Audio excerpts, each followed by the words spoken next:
देखिए दोस्तों, old pension scheme OPS पूरे भारत में सरकारी कर्मचारियों के लिए हमेशा से एक ऐतिहासिक मुद्दा रहा और अब ताज़ा खबरों के अनुसार यह एक बार फिर नई उम्मीदों के साथ चर्चा में है। नेशनल पेंशन स्कीम के तहत कई सालों तक रहने के बाद इस बात की बहुत ज़्यादा संभावना है कि सरकार जनवरी 2026 से ओपीएस को फिर से शुरू करने पर विचार कर सकती है। इसने सरकारी कर्मचारियों के बीच काफ़ी बहस और उम्मीद जगाई, जहां ओपीएस को रिटायरमेंट के बाद भी ज़्यादा फाइनेंशियल सिक्योरिटी वाला माना जाता है। वहीं दोस्तों, ओपीएस एक सरकारी कर्मचारी की एक तय बेनिफिट पेंशन स्कीम है जिसे असल में कई दशक पहले शुरू किया गया था।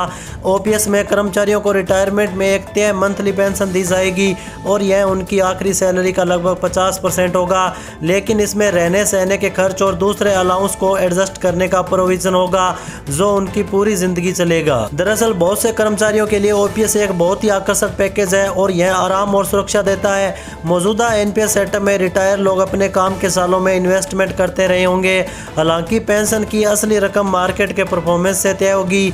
इससे होने वाले रिटायर लोगों में कंफ्यूजन और घबराहट हो सकती है। इसके उलट ओल्ड पेंशन स्कीम एक स्टेबल और अनुमानित रेवेन्यू पक्का करता है जो तब भी बना रहता है जब जीवन या जीवन साथी की मौत हो जाती है। यही वह स्थिरता है जिसकी वजह से कर्मचारी यूनियन इसे फिर से शुरू करने पर जोर दे रही है। कर्मचारियों की एनर्जी के बावजूद सरकार के पास एक ऐसा मुश्किल काम है। ओपीएस को फिर से शुरू करने का मतलब होगा भारी फाइनेंशियल देनदारियां उठाना, क्योंकि पेंशन सीधे सरकारी इनकम से दी जाती है और इसका खास फंड नहीं होता।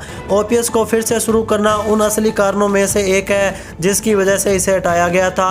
फाइनेंशियल एनालिस्ट ने बताया कि बिना फंड वाले पेंशन सिस्टम लंबे समय में लोगों के फाइनेंशियल रिसोर्स पर दबाव डाल सकते हैं। अभी भी इस बात को लेकर बहस लगातार जारी है। सरकारी पॉलिसी की ऑफिशियल घोषणा और डिटेल में घोषणा जल्दी होने की संभावना है और कर्मचारी इस पर नजर रखने के लिए उत्सुक है। अगर ओपीएस रिवाइवल सफल होता है तो यह भारत के सरकारी कर्मचारियों को रिटायरमेंट सिक्योरिटी देने के तरीके में एक ऐतिहासिक बदलाव हो सकता है और इससे मनोबल, नौकरी की संभावना और लंबे समय का फाइनेंशियल कॉन्फिडेंस बढ़ सकता है।